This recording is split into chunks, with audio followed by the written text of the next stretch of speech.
Hi, myself Ranjit, former banker, financial planner, founder of Mahalakshmi FinCorp, now Life Simplifier, Wellness and Weight Loss Coach. Friends, मैं एक wellness और weight loss coach हूं और मैं लोगों की लाइफ को सिंप्लीफाई करने में उनकी मदद करता हूं हेल्थ के एक्सपेक्ट में, राइट। और हेल्थ की जहां तक बात आती है तो बहुत सारी छोटी छोटी ऐसी चीजें हैं जो मिल करके एक अच्छे हेल्थ का निर्माण करती है। और आज हम लोग बात करने वाले एक ऐसे ही कॉमन से टॉपिक के बारे में जो बहुत सारे लोग रेगुलर बेसिस पे एक्सपीरियंस करते हैं, और वो है चक्कर आना, राइट।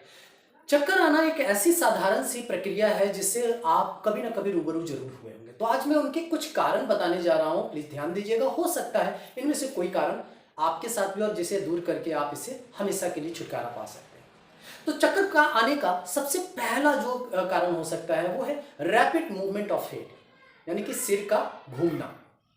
आपने बचपन में देखा होगा जब हम लोग गोल गोल घूमने की प्रक्रिया करते थे तो उसमें हमें चक्कर सा फील होने लगता था, राइट।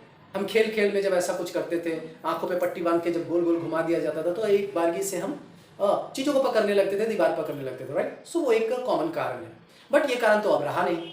तो दूसरा कारण क्या हो सकता है, कान में एक स्पेस होता है जहां पे कुछ भी पानी की बूंदे अगर चली जाए तो वहां पे प्रॉब्लम हो सकती है और उसकी वजह से चक्कर आती है।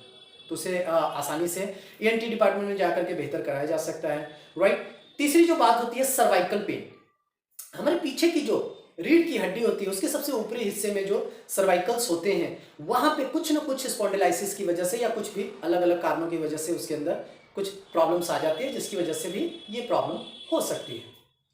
उसके बाद जब बात करें चौथी की तो वो पॉस्चरल हाइपरटेंशन, यानी कि एक अवस्था में बैठे सोए लेटे रहने की वजह से जो चीजें उत्पन्न होती है, जो हमारे शरीर में बीपी का फ्लक्चुएशन उत्पन्न होता है, उसकी वजह से भी चक्कर आ सकते हैं।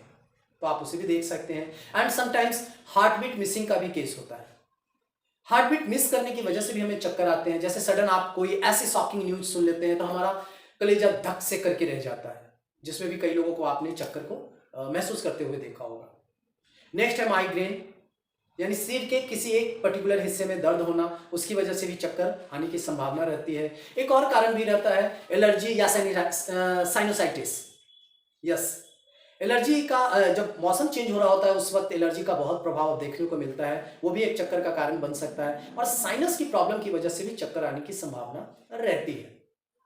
और जो सबसे मुख्य कारण के तौर पे जो कहा जा सकता है वो है हमारा हेड इंजरी, यानी कि सिर में चोट लगना या किसी प्रकार का ट्यूमर डेवलप हो जाना।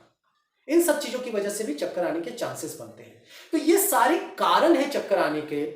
इन कारणों में से जो भी कारण आपका है, अगर पता खुद नहीं लगा पाते तो डेफिनेटली हमारी चेकअप टीम, डॉक्टर्स, सारी चीजें होती हैं, उनसे पता लगाएं और जो कारण हो उस कारण को दूर करने का उपाय निकालें, प्रॉपर मेडिकेशन लें, तो इस प्रॉब्लम से आसानी से निजात पाया जा सकता है।